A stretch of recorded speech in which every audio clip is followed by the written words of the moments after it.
ಗಾಯಗೊಂಡ ಸಿಂಹದ ಉಸಿರು ಗರ್ಜನೆಗಿಂತ ಭಯಂಕರವಾಗಿರುತ್ತೆ. ಇದು ಕೆಜಿಎಫ್ ಸಿನಿಮಾದ ಡೈಲಾಗ್.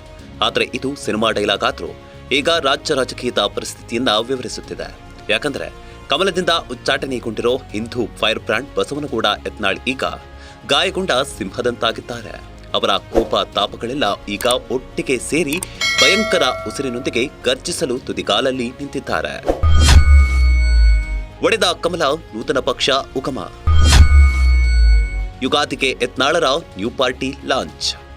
ಬಿಜೆಪಿ ರಾಜ್ಯಾಧ್ಯಕ್ಷ ವಿಜಯೇಂದ್ರ ಬಣ ಹಾಗೂ ರೆಬೆಲ್ಸ್ ಬಣದ ಕೋಲ್ಡ್ ವಾರ್ನ ಬಿಜೆಪಿ ಹೈಕಮಾಂಡ್ ಅದೇಗೋ ನಿಭಾಯಿಸುತ್ತಿತ್ತು. ಆದ್ರೀಗ ಯತ್ನಾಳ್ ಉಚ್ಚಾಟನೆಯ ಕಿಚ್ಚು ಕಮಲ ಮನೆಯಲ್ಲಿ ಕದಡಿಬಿಟ್ಟಿದೆ. ಬಿಜೆಪಿ ರೆಬೆಲ್ಸ್ ಅಂತೂ ಕಿಡಿಕಾರ್ತಿದ್ದಾರೆ.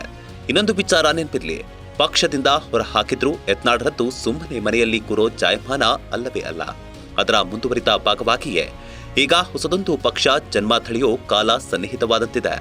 ಹೌದು, ಯತ್ನಾಳ್ ಹೊಸ ಪಾರ್ಟಿ ಲಾಂಚ್ ಮಾಡಲು ಎಲ್ಲಾ ಕಸರತ್ತು ನಡೆಸಿದ್ದಾರೆ ಅನ್ನೋ ವಿಚಾರ ರಾಜಕೀಯ ವಲಯದಲ್ಲಿ ಚರ್ಚೆ ಆಗ್ತಿದೆ. ಬಿಜೆಪಿಯಲ್ಲಿದ್ದಾಗಲೇ ಯತ್ನಾಳ್ ಹೊಸ ಪಕ್ಷ ಕಟ್ಟಲು ಪ್ಲಾನ್ ಮಾಡಿದ್ರು. ಅದೇ ಕಾರಣಕ್ಕೆ ಹೈಕಮಾಂಡ್ ಎಷ್ಟೇ ಎಚ್ಚರಿಕೆ ನೀಡಿದ್ರು ಕ್ಯಾರೆ ಅನ್ನದೆ ಬಿಎಸ್ವೈ ಫ್ಯಾಮಿಲಿ ವಿರುದ್ಧ ವಾಕ್ಯುದ್ಧ ನಡೆಸುತ್ತಿದ್ರು ಅನ್ನೋ ಸ್ಫೋಟಕ ಮಾಹಿತಿ ಹೊರಬಿದ್ದಿದೆ. ಹಿಂದೂಗಳು ಹಿಂದೂಗಳಿಗಾಗಿ ಹಿಂದೂಗಳ ಪಕ್ಷ.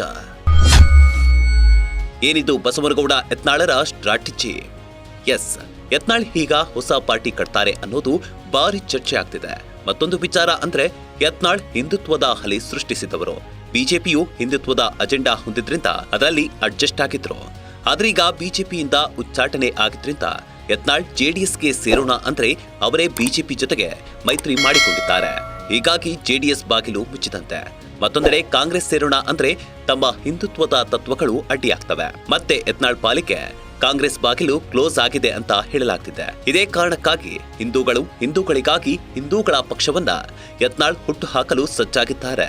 ಇದೇ ವಿಚಾರವಾಗಿ ಮಾಜಿ ಸಚಿವ ಕುಮಾರ್ ಬಂಗಾರಪ್ಪ ನಿವಾಸದಲ್ಲಿ ಯತ್ನಾಳ್ ಟೀಮ್ ಸಭೆ ನಡೆಸಿ ಪಕ್ಷದ ಹೆಸರು ಸೇರಿದಂತೆ ಸಾಕಷ್ಟು ವಿಚಾರಗಳನ್ನ ಚರ್ಚಿಸಲಿದ್ದಾರೆ ಎನ್ನಲಾಗಿದೆ. ಜೊತೆಗೆ ಯತ್ನಾಳ್ ಟೀಮ್ ಉಚ್ಚಾಟನೆಯ ನಿರ್ಧಾರವನ್ನ ಹಿಂಪಡೆಯುವಂತೆ ಹೈಕಮಾಂಡ್ ಮೇಲೆ ಒತ್ತಡ ಹೇರಿದ್ರೂ ಅಚ್ಚರಿ ಪಡಬೇಕಾಗಿಲ್ಲ.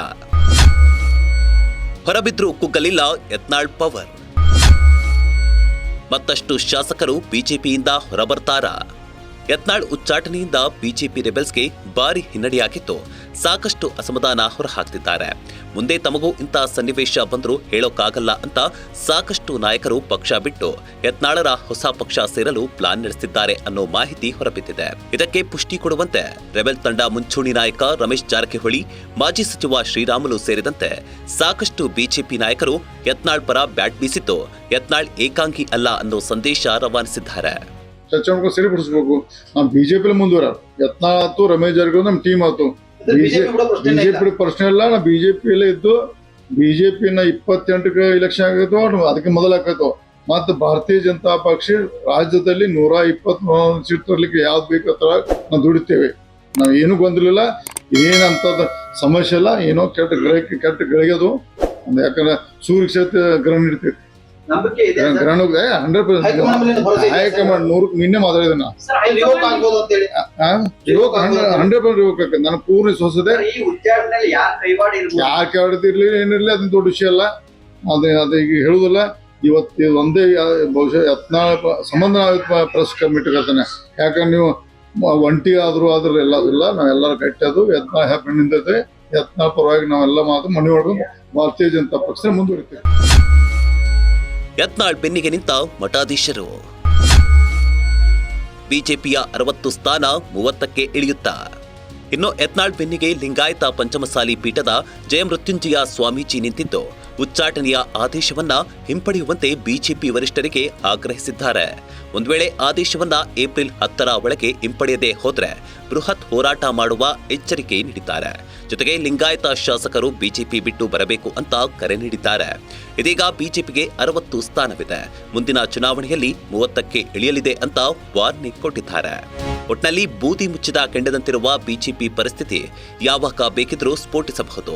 ಯತ್ನಾಳ್ ಎಂಬ ಬೆಂಕಿ ರಾಜ್ಯ ಬಿಜೆಪಿಗೆ ಹೇಗೆ ಬಿಸಿ ಮುಟ್ಟಿಸಲಿದೆ ಅನ್ನೋದು ಕಾದ್ ನೋಡಬೇಕಾಗಿದೆ. Bureau report, boss TV Kannada. Latest ಹಾಗೂ ಇಂಟ್ರೆಸ್ಟಿಂಗ್ ಸುದ್ದಿಗಳಿಗಾಗಿ ಬಾಸ್ ಟಿವಿ ಕನ್ನಡ ಚಾನೆಲ್ನ ಸಬ್ಸ್ಕ್ರೈಬ್ ಮಾಡಿ. ಹಾಗೆಯೇ ಬೆಲ್ ಐಕಾನ್ ಪ್ರೆಸ್ ಮಾಡಿ. ಇದರ ಜೊತೆಗೆ ಫೇಸ್ಬುಕ್, ಇನ್ಸ್ಟಾಗ್ರಾಮ್, ಎಕ್ಸ್ ನಲ್ಲೂ ಮಿಸ್ ಮಾಡದೆ ಫಾಲೋ ಮಾಡಿ.